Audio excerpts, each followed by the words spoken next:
Nous sommes en 1979 à l'aéroport de Roissy. Le personnel enregistre un avion qui avait atterri à 22h45 exactement. Dans l'avion se trouvaient un pilote et un copilote et le nom de leur compagnie aérienne était Air Makana.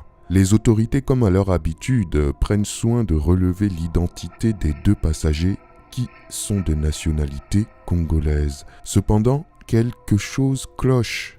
Une enquête est menée le lendemain de l'atterrissage et on découvre que l'avion ne figure sur aucun des registres de vol censés atterrir cette nuit-là. De plus, à la connaissance des autorités aéroportuaires, aucune compagnie aérienne connue ne porte le nom de Air Makana. Encore plus étrange, il a été notifié que les passagers ont bien débarqué en France, mais l'avion est mystérieusement introuvable. Les autorités françaises décident de contacter leur homologue congolais pour avoir plus d'informations. Une enquête est alors mise sur pied par les services compétents du Congo. Tous savent qu'il existe bel et bien un village en République du Congo qui s'appelle Makana.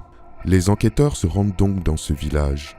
Connaissant l'identité des deux supposés pilotes, ils demandèrent des renseignements à la population qui très vite leur indiquèrent la maison de l'un des deux aviateurs. Arrivés devant l'habitation en question, ils sont accueillis par un vieux monsieur dont la pièce d'identité correspond à celle qui avait été enregistrée à l'aéroport français Roissy-Charles de Gaulle. Les policiers demandent alors au monsieur s'il est bel et bien le pilote d'un avion estampillé Air Makana. Et à leur grande surprise, le monsieur leur répond que oui, il est bel et bien pilote et qu'il va même leur montrer son avion.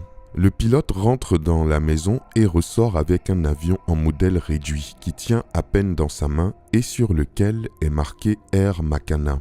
Un peu surpris, les policiers décident de le ramener au poste pour l'interroger et en profitent aussi pour arrêter le copilote qui se trouvait dans le même village. Les deux individus leur expliquent alors que leur avion n'est pas comme les autres. La journée, il ressemble à un petit modèle d'avion en bois, mais la nuit, grâce à divers traitements mystiques, il se transforme en un gros porteur dont les performances n'ont rien à envier aux avions des Blancs. Il signifie que ce n'est pas la première fois qu'ils sont allés en France de la sorte. C'est pour eux une chose courante et voyagent d'ailleurs dans divers pays du monde. Quant à la raison de leur déplacement le soir en question de 1979, où ils ont été repérés par les autorités françaises, eh bien cette raison fait particulièrement froid dans le dos. En effet, ils se sont déplacés cette nuit-là pour enlever l'âme de leur neveu qui vivait en France.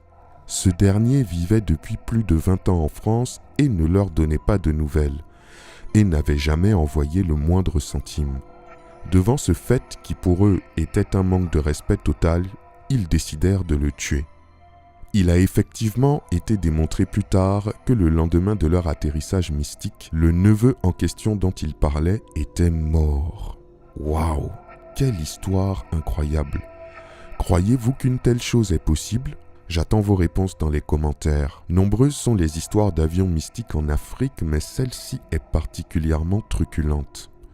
Merci pour votre fidélité et je vous dis à très bientôt pour une nouvelle vidéo. C'était Takashi J.